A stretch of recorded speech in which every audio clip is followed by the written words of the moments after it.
দায়িত্ব যখন গ্রহণ করেছিলাম 450 কোটি টাকার দেনা নিয়ে আমি শুরু করেছিলাম।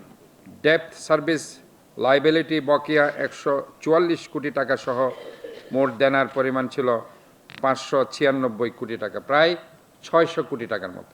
ডিএসএল এর টাকা ব্যতিরেকে বিগত 8 মাসে ধারাবাহিকভাবে দেনা পরিশোধের পর আজ চট্টগ্রাম সিটি কর্পোরেশনের দেনার পরিমাণ দাঁড়িয়েছে 400 কোটি টাকা, অর্থাৎ প্রায় আপনার 100 থেকে 150 কোটি টাকার মতো আমরা দেনা পরিশোধ করেছি এই 8 মাসে।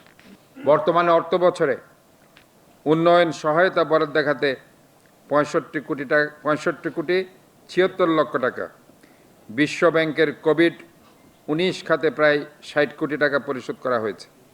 এছাড়া আয়কর বাবদ 34 কোটি 46 লক্ষ টাকা, ভ্যাট বাবদ মূল্য সংযোজন কর 38 কোটি 16 লক্ষ টাকা সরকারি কোষাগারে জমা করা হয়েছে।